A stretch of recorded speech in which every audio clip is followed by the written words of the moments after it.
Sorry about that, Kathleen.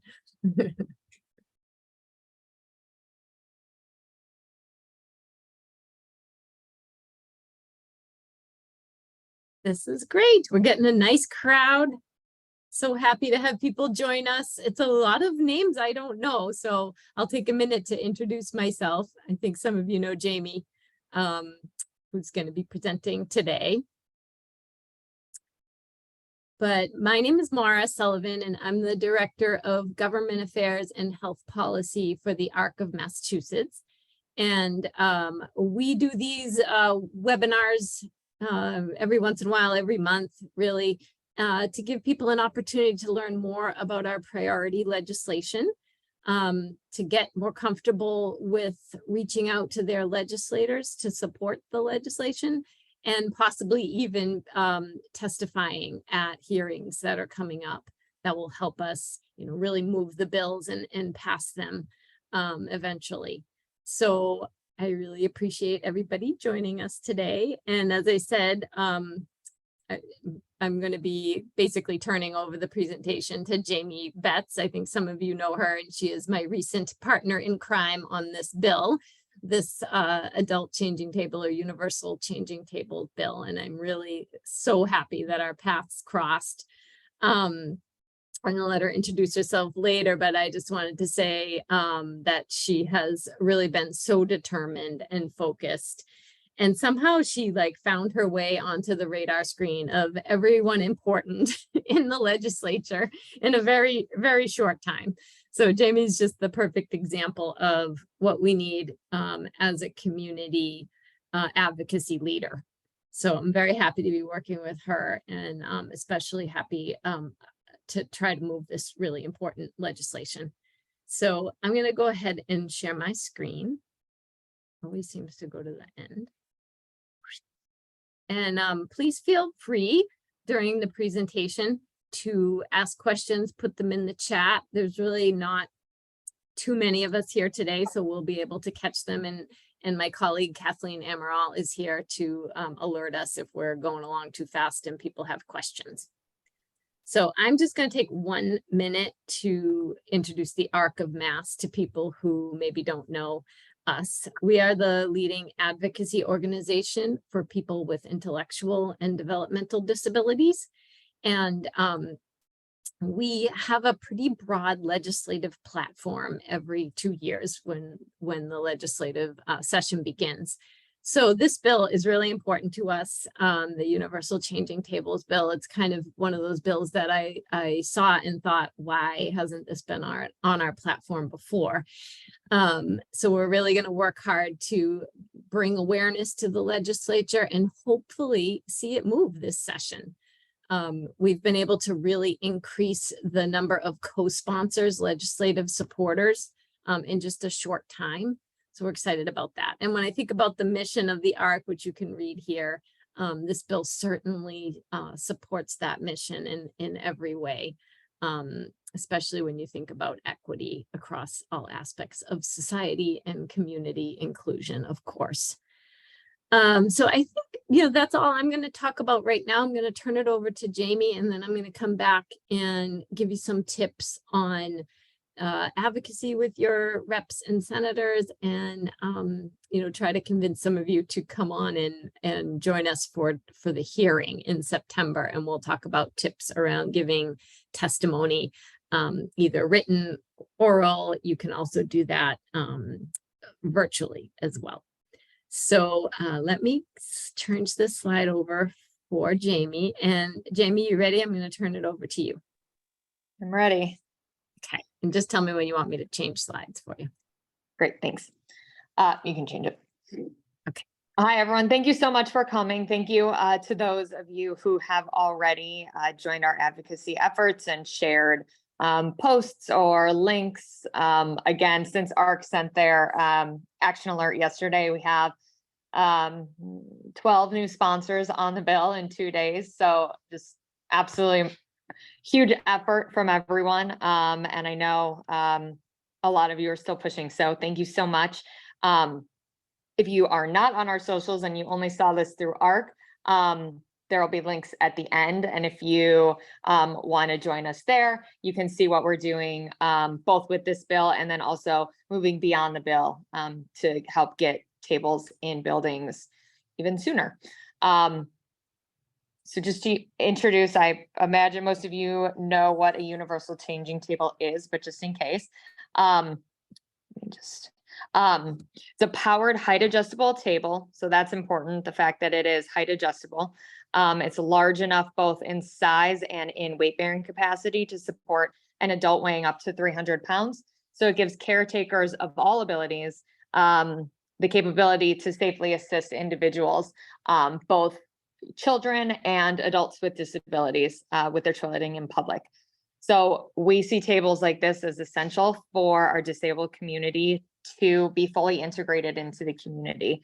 I got involved with this issue with my daughter, who is almost 5, but she has an overgrowth syndrome, and she is already she was too big for the changing tables, baby changing tables a year ago. So for me, it's an able-bodied person caring for a child, a large child, but these tables can also be used by a disabled adult who needs to care for a child and can't use traditional baby changing tables. You might be caring for an adult, a disabled veteran, or an elderly person who has is on the other end. So, and as the person gets bigger, not only is it the a person who's being cared for, we need to worry about their safety and their dignity, but we also need to worry about the caretaker's safety as well. So as the person being cared for gets bigger, that is a larger issue as well, privacy, and then also safety of the caretaker. So the cost of the tables are depending on what you're looking for. There are a range of options that we recommend between $2,000 and $15,000. And then plus the installation and operation costs. So when we go to businesses, the thing they need to keep in mind is, maybe this is something that they spend their DEI budget on. And the thing, and also, that is an economic cost, but there are also huge economic benefits to putting in tables like this. You're signaling to your client base that you value inclusion. You're signaling to the disabled community that this is a business that they can trust to have their best interests. So there's a huge economic benefit to businesses for taking on this small cost on the upfront. And then, I talk also, there are installation costs as well, but as far as the bill is concerned, all we're talking about is new builds and significant reconstruction. So this is something where it's not like they're retrofitting a space or maybe needing to enlarge a room. This is something that from the beginning of their construction project, they will know we need to have this space that's big enough, and they can replace a baby changing table with one of these tables. So it does cut down the cost the earlier that you know, and that's why the legislation is so important, because it does bring it to the front of people's mind as soon as they start the building process. You can go to the next slide. Here's a picture of a great example of a room, plenty of room for space for a wheelchair to move around. The table on the right looks like a press-a-lit. It can lower all the way down so that a person the person being cared for can help get themselves onto the table, and then it's powered adjustable so you can raise it. So again, as the person being cared for gets larger, lifting is a real problem. So this is huge for safety. The bar on the side is big for maybe if you have epilepsy and there's a risk of a seizure or just moving around a lot, that helps keep you safe while you're on there. And there are other specs as well that I think we talk about later. Next slide. It is Emily recommended that they are in a family restroom because privacy is one of the big issues. My husband already, when we go out with our 4-year-old, it's already extremely uncomfortable for him to change her on the floor with, anyone can see under the stalls or wherever we have to change her. So privacy is one of the big things here. So we recommend in a private room, but at the very least, it would need to be a stall. We don't, and again, when you pitch this and people say, kind of balk at the specifications, the response is, when able-bodied people go out into the community, they don't wonder if there will be stalls on the doors of their restrooms. And so why should it be any different for disabled people when they go out? Why? So I already talked about all this. Why do we need tables? As people get bigger, and this becomes more and more challenging, it is already really hard for us. And if any of you are in the same situation, to give, I'm going to talk a lot about children because that's my experience, but it's the same. It extrapolates across the curve. I want to give my daughter Sophia all the experiences that her friends have. I want her to be able to spend time with her friends, and it benefits the whole community and her classroom community if she's out as well. I think it's really important for everyone that our disabled community members are welcomed and not made to feel like a burden or to have their safety or dignity put at risk for them to have those experiences. And we work really hard at that. And it just shouldn't have to be that hard. And so that's why it's important.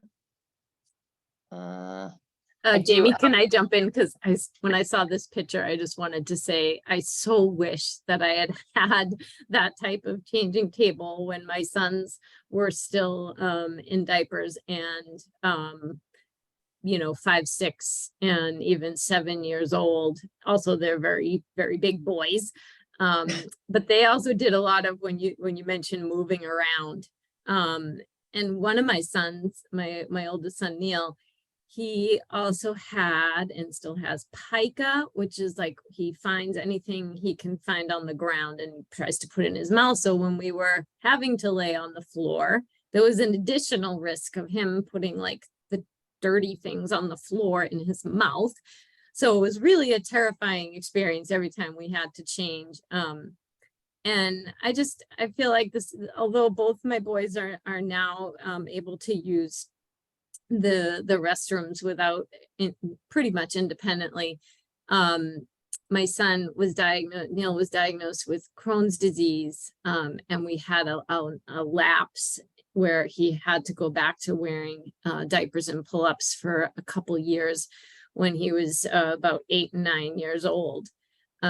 He's in remission from that right now, but it's always sort of a looming possibility that this might come back for him. So anyway, seeing that, it just reminded me of how necessary. He also has epilepsy. That bar just really is so important. Sorry, so let me jump you to this screen. Great. Oh, sorry, hold on. Okay. Yeah. Paul, I saw your note on there. Thank you for being here. And agree, adults. I was on a call with some of our advocates in Tennessee, and one of the main drivers of the progress they've had there was not at all in the community. He walked into a bathroom once and saw a grown man being changed. It's just in the middle of the floor of the men's restroom. And he was like, oh my gosh, this has to stop. And he figured out how he could help and really drove forward. Tennessee is like, I think, the gold standard for where we should be headed in Massachusetts, or the silver standard. We should do our own better things. But I'll talk about that later. As far as I'm concerned, and all of us, ADA was developed decades ago. There have been technological advancements that can further improve people's lives, but there have been, not enough changes to ADA to actually, move forward. So if we have decided as society that we truly do value inclusion in the community, then getting into the building is not simply enough. If people are expected to be in a place for any reasonable period of time, you have to provide the accommodations as well for them to safely and in a dignified way be in that space. Sorry, No worries. why isn't it clicking over? There we go. So again, these are places where you're spending a lot of time. It is reasonable to expect any person who is visiting a place to need to use a restroom while you're there. We're not talking about a small clothing boutique. You know, we're talking about maybe big stores, a shopping mall, like TJ Maxx, those types of like big chains where people do spend a good amount of time. But the focus that we have at the very front of this, besides hospitals and doctor's office, which is crazy to me that they don't have them. Yep, restaurants, Marcy, definitely. Are places like on this list. I mean, the first things that come to my mind are, okay, if disabled people like sports, I believe. And so why on earth don't all of the sports arenas have a changing table? You spend at least 3 hours while you're there. So, you know, as you're out and about in your community and thinking of places, you know, what I have found is just ask them about it. And if there's a place where you need a table, just go in and figure out who you should be talking to about it. And we'll talk about this more later, but Changing Spaces Massachusetts is there. We have a lot of different advocacy, materials for you. If it's a large space and you want help, we are happy to help you with making the ask. But the literal worst thing that happens is that they say no. And the best thing that happens is you get a changing table. So I think all of these places, I would hope will move forward in the coming years. So now to talk about the bill. The bill was actually introduced not by me. There's a woman who is now my co-head of Changing Spaces Massachusetts, who I met recently, but she introduced this bill, thankfully, before I even got involved. I started the chapter in January, and she had kind of just finalized and had this introduced by her representative. So I didn't even know about it when I met Maura. And I started talking to people and trying to connect and figure out how to go about this, and was very discouraged to hear that, because of the way the legislative process works, I wasn't going to have an opportunity to introduce a bill for years. And then someone's like, there's a bill, right? And so it happened that there was. So H212, it requires universal changing stations. If you want to go to the next slide, in public buildings starting in 2026. So the bill will require newly constructed, reconstructed, or remodeled public buildings, parks, rest stops, as you see here, to maintain at least one universal changing station.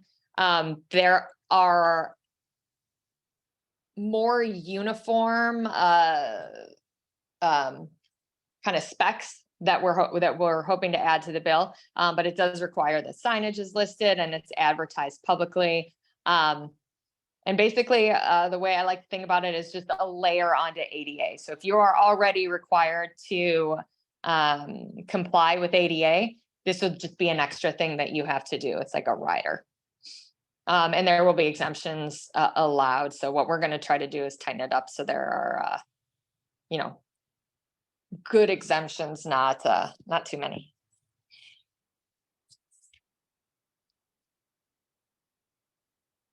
Next slide, sorry. Oh, just the next one. So our hearing is tentatively scheduled now for 10 a.m. on September 12th. They've had some scheduling changes, so hopefully that's when it is. The biggest thing that you can do to help right now today is if you haven't sent around or if you haven't seen and signed the action alert from Maura or sent a more personal letter to your own legislators, please do that. It is working. Again, as I said, we have, I don't remember what number is now, like 11 or 12 new people in the past 2 days have signed on to sponsor the bill just from all of the letters that have been coming in from around the state. we have places like Napa Center sharing it online, and all of the, we have a group of, call it 10 or 15, mostly moms that have been talking, and we met last week and just like full on, just like puke this all over Instagram. So it's all over the place. It's been really, really exciting. And to see the support, we've been emailing doctors, all of our kids specialists, the links and things like that. So as wide as you can spread this, it takes 30 seconds for people to do the action alert, and maybe, a little longer if they have it, to add in a personal note, which is great. What you want to do is ask them to sign on as a petitioner in the bill. If your legislator this would take a little bit extra work, but if you know that your legislator is on the committee, Maura, what's the? Yep, it's the Committee for Children, Families, and Persons with Disabilities. Yep. So if you know that they're on that committee, then you would want to ask them to vote favorably vote favorably for the bill, and then ensure, that it goes through. Yeah, Jayme, I'm going to talk a little bit more about this, but the one thing I would say about sending the action alert, it's great if you sent it and you're not sure if your rep or senator signed on. Usually they'll write back to you and say, I signed on as a co-sponsor. But if you didn't hear back from them, and even if you did, follow up with their office with a phone call, because now you have the letter in there. You can say, I'm following up. I would really appreciate, if you could co-sponsor this legislation, and, and I can answer your questions, or you can refer them to the ARC or to Jayme. So it's almost like I would call it a springboard. The action alert gets you into the office. They're looking at the bill, and then you can call to say, I'm serious about this, or thank you for signing on. Yep. Great. Go ahead. I get, and then, Maura, do you want to talk now about testimony? Sure. Yeah. I think I jump into maybe want me to scoot over and go to my slide? Sure, and we can go back. We can go back. Okay. Yeah. So actually, I think this might be a better slide to start with. So now that you've, introduced yourself to your legislator, if you didn't already know them, and hopefully they have co-sponsored the bill, the next thing you can do is you can ask them to, be a supporter beyond just a co-sponsor, which can also mean connecting with children, families, and persons with disabilities, the chairs of that committee, to maybe write a letter in support of the bill, to go beyond just being a co-sponsor. Well, being a co-sponsor actually means they should be doing those things. It means they really want to see the bill pass. So in that role, they need to speak to the chairs. They need to say, please pass this favorably. They need to follow it once it gets out of committee and moves to the next committee, which is where we really need a lot of advocacy as well.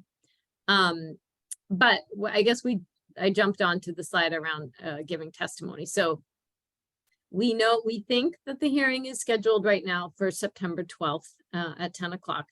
There was a fire at the State House this summer, and it messed up like at least a half a dozen hearings. So they've been kind of moving things around a little. In terms of regulations, they do not need to tell us when the hearing is going to be until about a week before.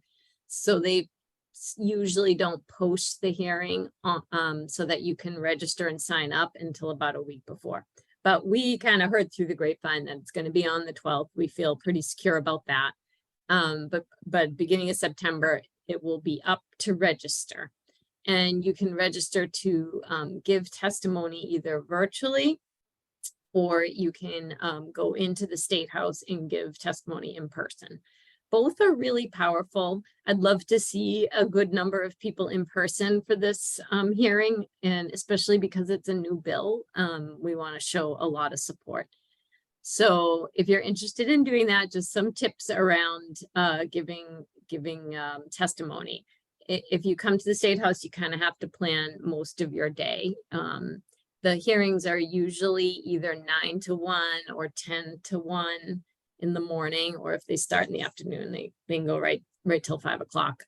And it's a little bit hard to determine when you're going to be giving your testimony based on the docket of legislation that's going to be heard that day. So committees do it differently. Children and Families will typically list the legislation so you can see where your bill is in terms of the rest of the bills that are being heard that day. But the problem with kind of gearing how long you're going to be there is that legislators are taken out of turn. So a legislator that's testifying for a bill that's at the end of the docket, he'll get to go first, or, in the beginning. So it kind of messes up the order. So just to be safe, like, you have to kind of be prepared to have a longer wait when you get there. And same with virtual. You can have it up on your computer and you have to kind of be listening in just to see how quickly things are moving along. When you do come up with your testimony, which is really going to be focused on your personal story, and we'll talk a little bit more about that, it needs to be definitely less than 3 minutes. The committees are very, very specific about the 3-minute maximum, and they will cut you off right in the middle of whatever you're saying. So I recommend that you try to keep your testimony to like 2 minutes and 45 seconds. And that way, if you're slowed down or they start the clock too soon or whatever, you get through the whole thing.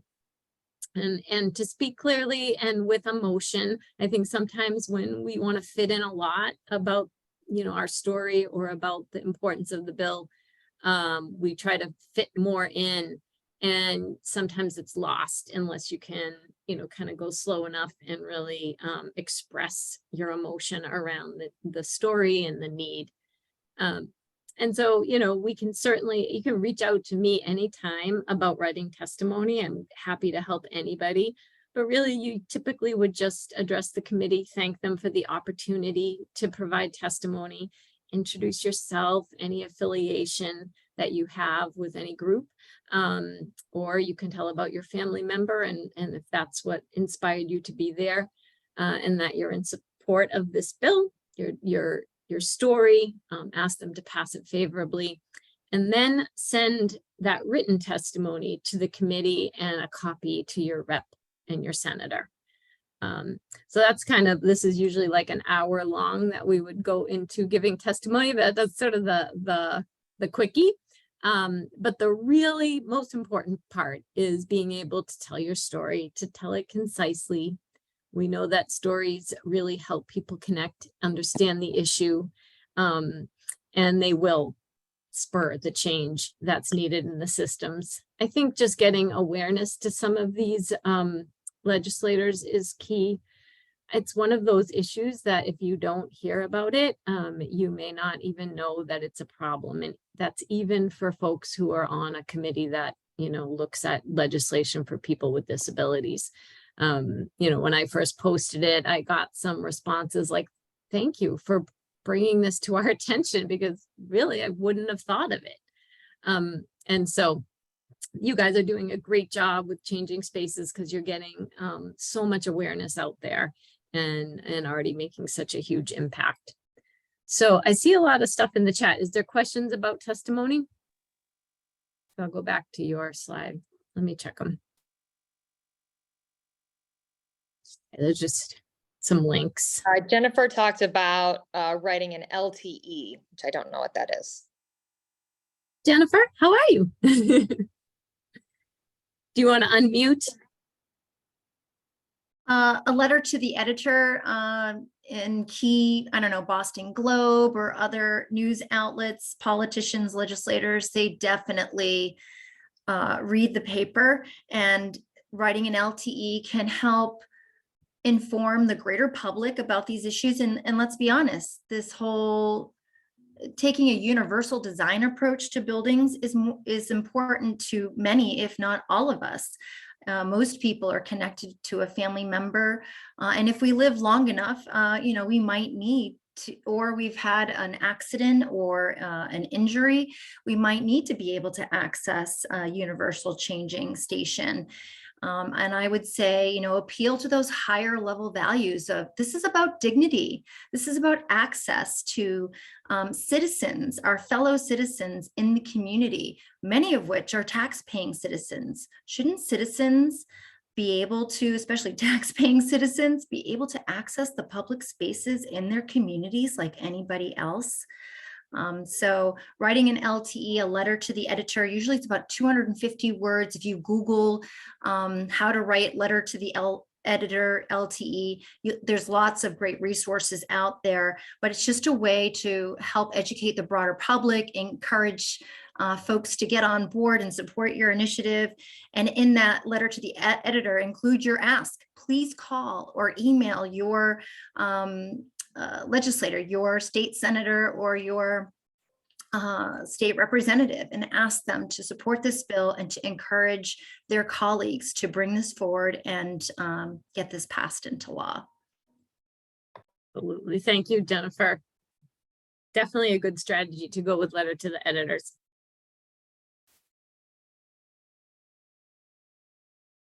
You want to jump back in, Jayme? I know I had one more slide on advocacy, but why don't you jump back in?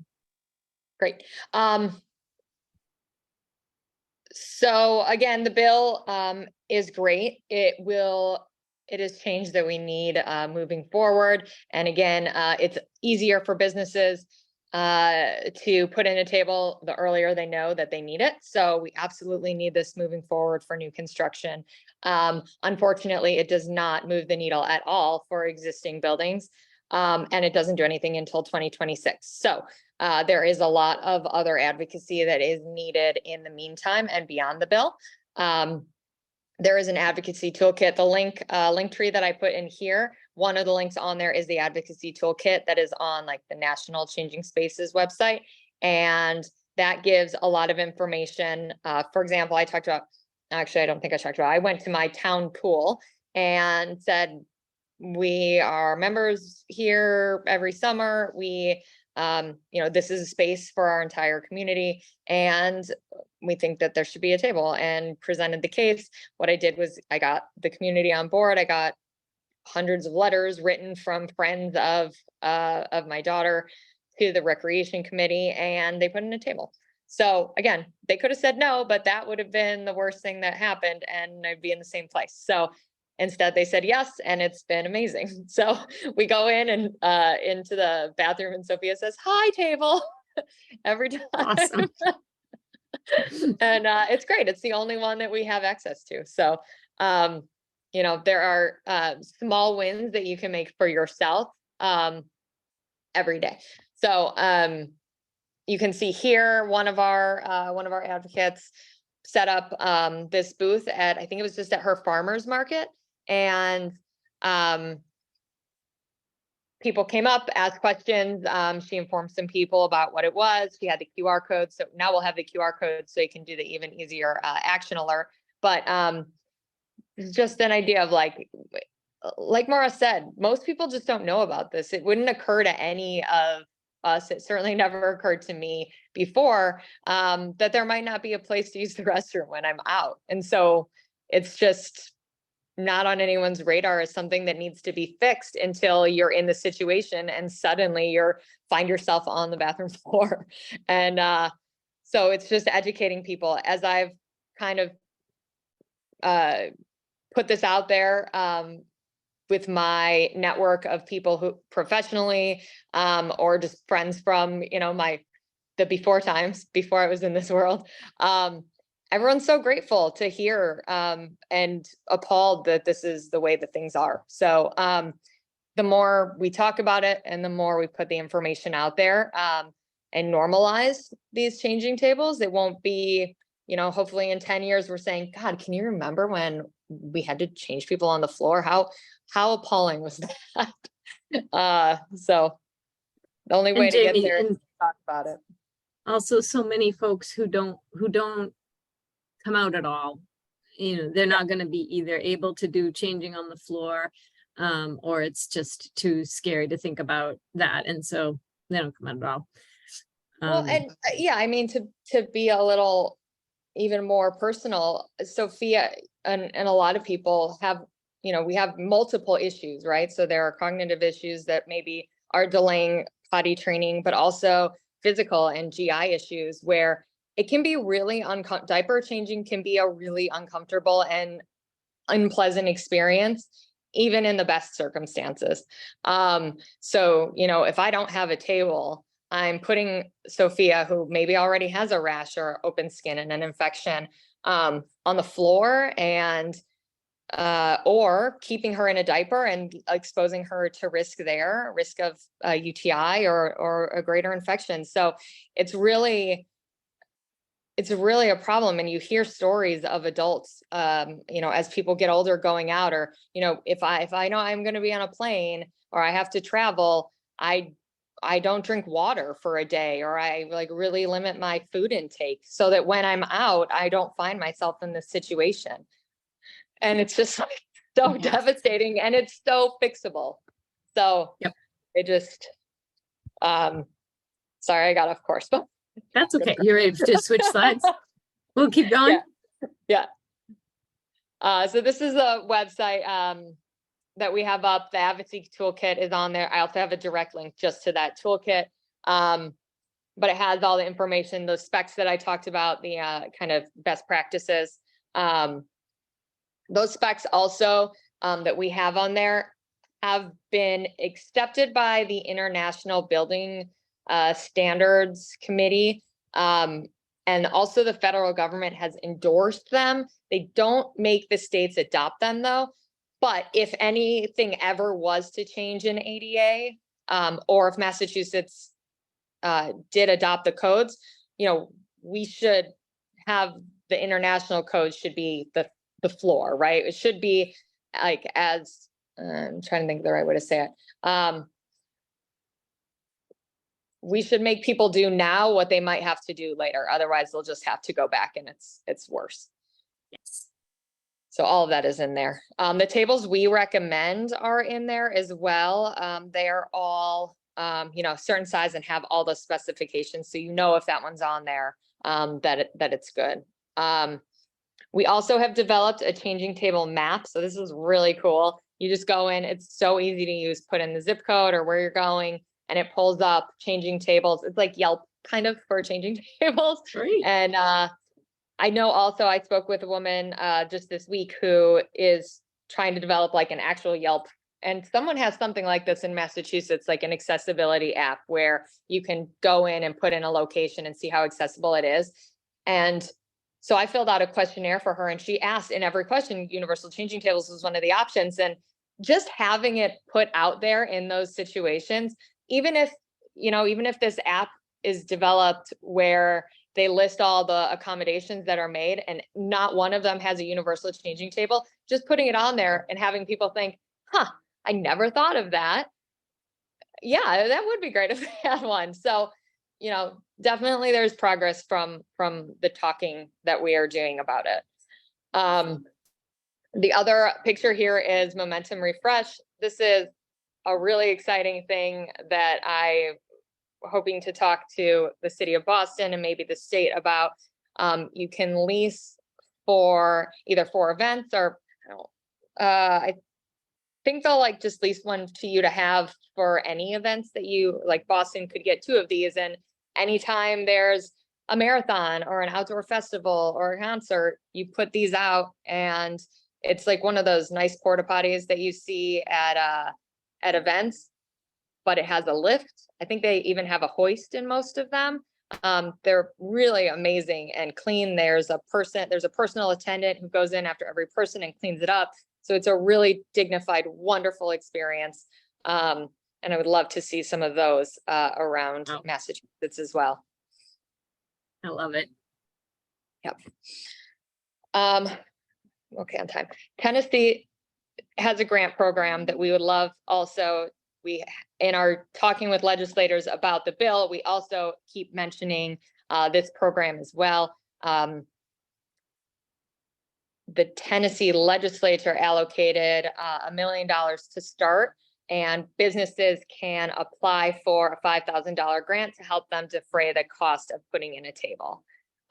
This is run by the Tennessee Department of Developmental Disabilities, and they have done, I mean, they have billboards up around the state, and they've made videos, and they advertise, and they've made a huge push to try to get, again, the bill doesn't get any tables in existing buildings. So this is something like this would be the way to do it.